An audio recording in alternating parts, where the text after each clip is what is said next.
Peuple révolutionnaire du Congo, chers compatriotes, bonsoir à vous. Aujourd'hui, 24 mars 2026, je voudrais qu'on analyse une seule affirmation de l'entretien de Joseph Kabila Kabange donné au journal La Libre Belgique le 20 mars 2026 à Goma et publié le 23 mars 2026. Drôle de coïncidence avec les noms du mouvement terroriste pro-rwandais qui occupe cette partie du territoire congolais.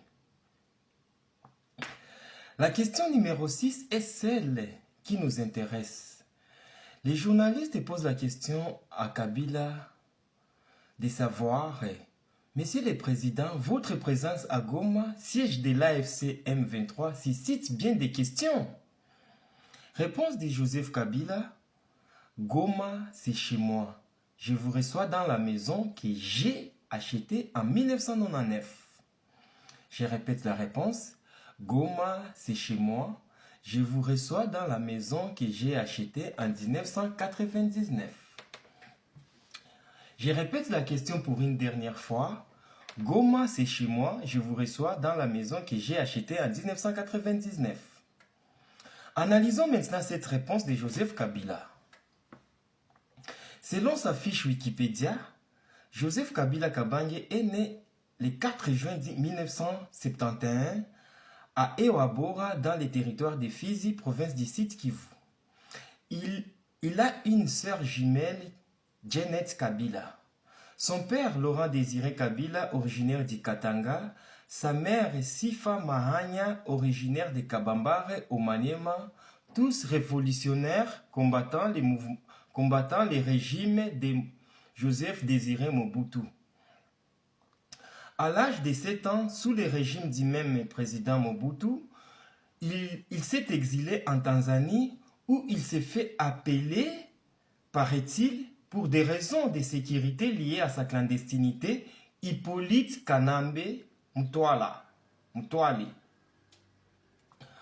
En octobre 1996, il rejoint son père Laurent Désiré Kabila qui venait de fonder le mouvement l'AFD, l'Alliance des forces démocratiques pour la libération du Congo. Il est formé aux armes, au métier des armes par le chef d'état-major de l'armée rwandaise James Kabarebe. Deuxième coïncidence, lui qui est né dans un maquis et dont le père est révolutionnaire et qui a combattu avec des plus grands révolutionnaires de ce monde, notamment Che Guevara, il vient de se faire apprendre le métier des armes par James Kabarebe, chef d'état-major des forces armées rwandaises. En 1998, il se rend en Chine pour parfaire sa formation militaire, précipitamment interrompue lors du déclenchement d'une nouvelle rébellion le 2 août 1998. De retour au pays, il est promu la même année au grade de général-major et est nommé commandant des forces terrestres. Plus tard, en 2000, il devient chef d'état-major des forces armées terrestres de la République démocratique du Congo. Fonction qu'il assume jusqu'au 26 janvier 2021, date à laquelle il succède à son fait peur, Laurent Désiré Kabila, qui vient de se faire assassiner le 16 janvier 2021. Du coup, nous allons maintenant analyser la réponse de Joseph Kabila. Joseph Kabila dit qu'il a acheté sa maison en 1999. Alors que cette même année, Goma est occupée par les rebelles du Rassemblement congolais pour la démocratie, les RCD Goma, mouvement rebelle créé le 16 août 1998 et que lui, Kabila, vient d'interrompre sa formation militaire en Chine pour venir prendre la tête de l'armée des terres congolaises et combattre les mêmes mouvements. Drôle de coïncidence aussi. Ouh. Impossible. Impossible de comprendre cela. Ou bien reformulons la question. Comment est-ce possible qu'un chef d'état-major des forces terrestres peut acheter une maison dans une zone occupée par des rebelles qu'il est censé combattre?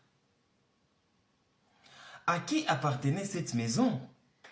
Comment s'est déroulé le processus d'acquisition des certifications cadastrales, titres fonciers et autres? En tout cas, lui seul peut répondre à toutes ces questions. Mais une chose est sûre, s'il était à l'aise et capable de se rendre à Goma pendant l'occupation du RCD, que l'on connaît être ancêtre du CNDP, du M23 AFC, c'est normal qu'il s'y rende aujourd'hui, 27 ans plus tard,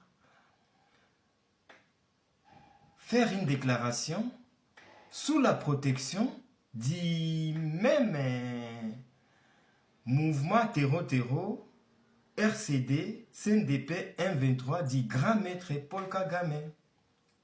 Et vous, qu'en pensez-vous? Salut!